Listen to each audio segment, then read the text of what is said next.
यहाँ से कृष्ण और गोपियों की कथा का विस्तार किया गया है।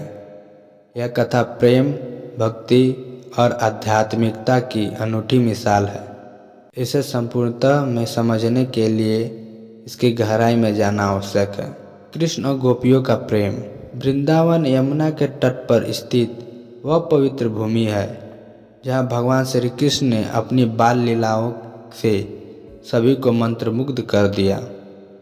गोकुल और वृंदावन की गोपियाँ उनकी बाल लीलाओं से आकर्षित थी। श्री कृष्ण का बांसुरी बजाना उसके जीवन का एक महत्वपूर्ण हिस्सा था। जब भी वे अपनी बांसुरी बजाते, गोपियाँ अपना कामकाज छोड़कर उनकी ओर खींची आती। गोपियों का यह प्रेम सांसारिक नहीं था, बल्कि यह भगवान के प्रति उनकी अनन्य भक्ति का प्रतीक था। वे जानती थी कि कृष्ण केवल एक साधारण बालक नहीं, बल्कि स्वयं परमेश्वर हैं। उनका प्रेम निस्वार्थ, पवित्र और बिना किसी अपेक्षा के था। रासलीला, प्रेम और भक्ति का संगम। गोपियाँ और श्री कृष्ण के बीच रामलीला का प्रसंग भक्ति और प्रेम का अद्वितीय उदाहरण है। यह कहा जाता है कि शरद पूर्णिमा की रात जब चंद्रमा अपनी पूर्णता पर होता है, श्री कृष्ण ने अपनी बांसुरी बजाई। इस मधुर ध्वनि को सुनकर गोपियाँ अपनी दिनचर्या छोड़कर यमुना तट तक पहुँच आई।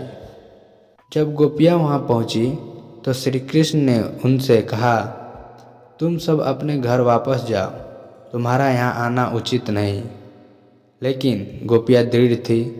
उन्होंने कहा, हे कृष्ण, हम अपने घर नहीं लौट सकते। हमारा जीवन, हमारी आत्मा, सब कुछ आपको समर्पित है। इसके बाद श्री कृष्ण ने रासलीला आरंभ की। उन्होंने अपनी योगमाया से प्रत्येक गोपी के साथ नृत्य किया, जिससे प्रत्येक गोपी को यह महसूस हुआ कि कृष्ण केवल उनके साथ हैं।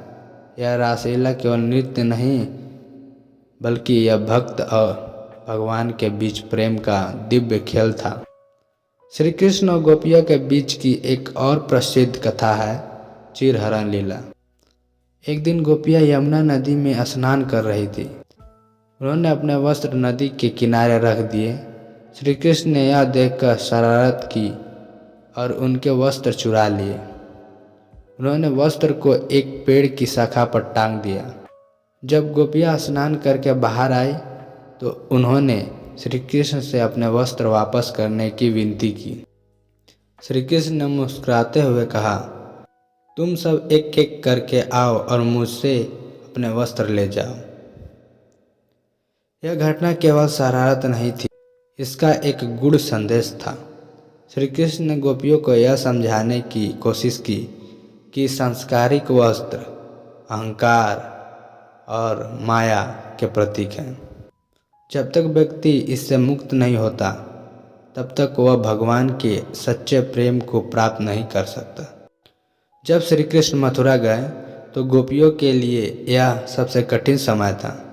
उन्होंने अपने प्राण प्रिय भगवान से अलग होने का दर्द सहा, लेकिन उन्होंने इसे अपने प्रेम और भक्ति की परीक्षा के रूप में स्वीकार किया।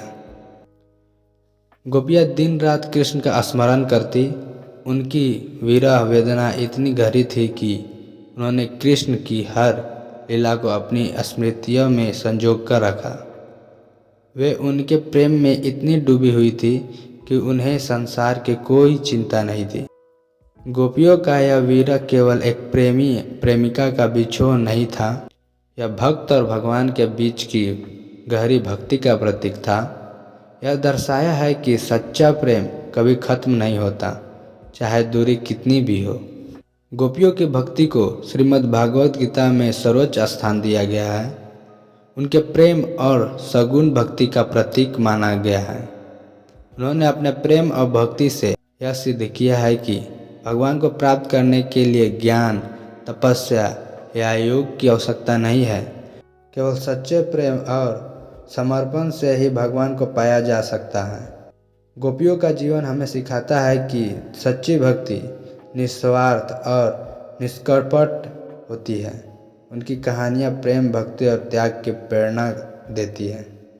आज भी गोपियाँ और श्री कृष्ण की यह कथा हर पीढ़ी को प्रेरित करती है।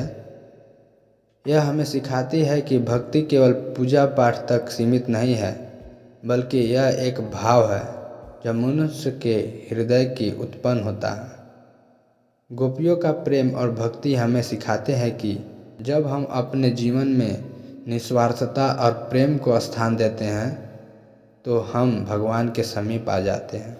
श्री कृष्ण और गोपियों की यह कथा न केवल एक धार्मिक ग्रंथ का हिस्सा है, बल्कि यह जीवन जीने की एक अद्वितीय कला भी सिखाती है।